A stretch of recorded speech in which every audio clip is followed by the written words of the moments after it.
de que un equipo multidisciplinario debe atender al paciente.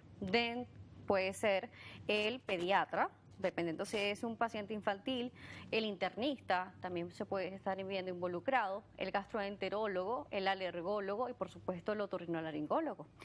¿Cuáles son esos estudios básicos que se realizan para saber las alergias? ¿Qué pruebas de alergias se piden? Por ejemplo, voy con usted, doctor, y le digo, doctor, siento estos síntomas, están relacionados a rinitis alérgica. Usted me explica cuáles son, por ejemplo, los exámenes que debería hacerme. Normalmente un paciente debería tener un estudio de alergia completo, un panel de alergias que llaman los inmunólogos alergólogos. Normalmente se hace en el brazo y ve la respuesta de ciertos alergenos o los alergenos más frecuentes. Esto te va a determinar si eres alérgico o no a este tipo de partículas, polvos, ácaro, pelo de animal, algún tipo de alimento, etcétera. También es importante los niveles de inmunoglobulina, ya sea niño o adulto, porque en base a ello vamos a determinar también un tratamiento. Nosotros como otorrinos o nuestro papel como otorrino es verificar cuáles son las consecuencias de esta rinitis alérgica. Normalmente estos pacientes cuando llegan a nuestra consulta ya tienen mucho tiempo con una rinitis no controlada o mal controlada.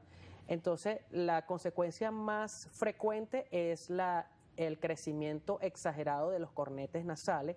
Recordemos que los cornetes nasales son dos estructuras que están a cada lado del tabique y son los encargados de calentar el aire que respiramos.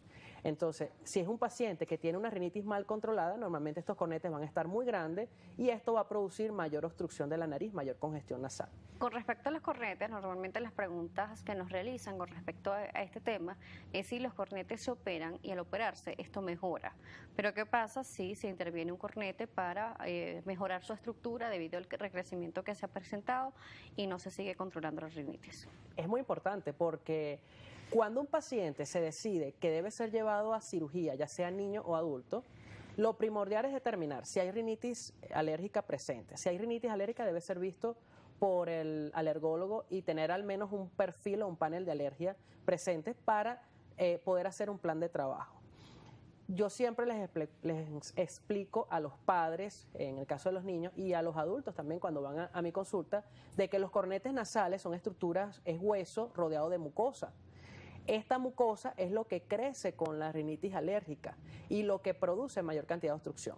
Cuando nosotros vamos a operar a un paciente de cornetes nasales, nosotros rebajamos esta mucosa o remodelamos esta mucosa, que es la que está hipertrófica o la que está recrecida por la presencia de la rinitis alérgica. No podemos cortar, los cornetes son dos estructuras que no las podemos cortar completamente porque dañaríamos esa fisiología de la respiración. Entonces es un paciente que no le vamos a hacer un beneficio, sino más bien va a tener un daño. Por supuesto. Cuando el paciente en el posoperatorio o esta persona en el posoperatorio no lleva un control adecuado, y cuando hablo de un control adecuado es en el tiempo. Las personas piensan que siendo operado ya va a mejorar su condición y ya no deben regresar a la consulta, ni con el otorrino, ni con el alergólogo, el pediatra en tal caso. El paciente debe tener un control a largo plazo, así sea una vez al año, una vez cada 2 años. ¿Por qué? Porque la rinitis alérgica no se cura. El paciente que sufre de rinitis alérgica es como el paciente diabético. Es algo crónico. O como el paciente hipertenso. Lo que pasa es que va a haber ciertos periodos durante el año donde su rinitis va a estar un poquito, o sea, va a estar alterada, y hay periodos en el año donde su rinitis prácticamente no va a tener ninguno de estos síntomas. Por supuesto, pero por ejemplo en esos periodos en donde se exacerban estas manifestaciones porque los factores ambientales, lo que tenemos cerca, pues cambia. Podemos tener alternativas en tratamientos farmacológicos para ayudarnos. Por ejemplo, se ha hablado mucho de que antes de dormir hacer lavos nasales, pero ¿qué tan recomendable es hacer esto? ¿Es exclusivo para pacientes con alergias o rinitis alérgicas o todos lo deberíamos hacer? Los lavados nasales están indicados cuando hay alguna alteración de la mucosa, cuando hay algún tipo de rinitis, cuando el paciente es un paciente posoperado, por ejemplo, pero de rutina no deberían hacerse, ¿ok? Si no hay la presencia de moco, la nariz tiene su propio mecanismo de autolimpieza. Entonces, las vellosidades o los cilios, que son llamados, son unos vellos muy pequeños, microscópicos prácticamente, que son los encargados de mover las secreciones en la nariz. Y normalmente la nariz tiene su propio mecanismo de autolimpieza. En casos que de queramos o tenemos presencia de mucho moco a nivel nasal, sí podemos hacer un lavado nasal, pero no hacerlo de rutina. No Por hacerlo de ejemplo, rutina.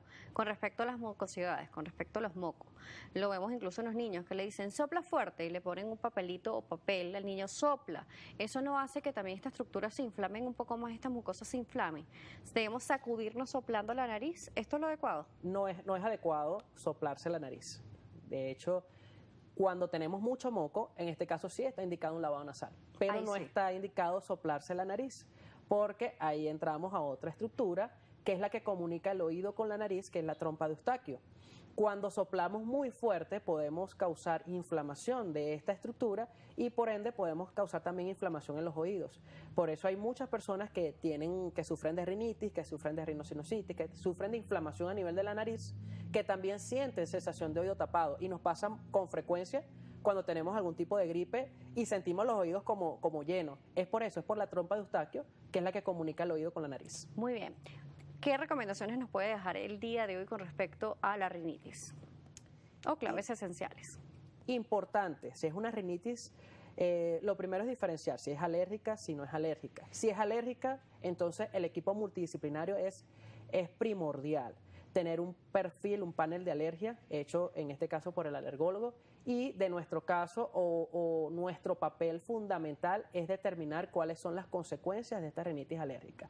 Es muy importante, ¿por qué? Porque actualmente hay alternativas que de hecho para los pacientes que sufren de rinitis alérgica y que tienen crecimiento de estos cornetes nasales, hay alternativas que la podemos realizar en el consultorio y que en media hora, 40 minutos podemos mejorar estos síntomas de estos pacientes. Doctor, se nos termina el tiempo. ¿Cómo lo pueden contactar? Me pueden conseguir en redes sociales como DR, que es doctor abreviado, dr.josecolina. Allí tengo mucha información sobre rinitis alérgica y sobre el tratamiento de láser de los cornetes en el consultorio. Gracias por acompañarnos el día de hoy. Gracias a ti por la invitación. El doctor José Colina, otorrinolaringólogo, nos estuvo acompañando. Estuvimos hablando sobre la rinitis. Recuerde, siempre se puede poner en contacto con nosotros a través de @salud_gb y @DanielaJSalas. Será hasta una próxima oportunidad.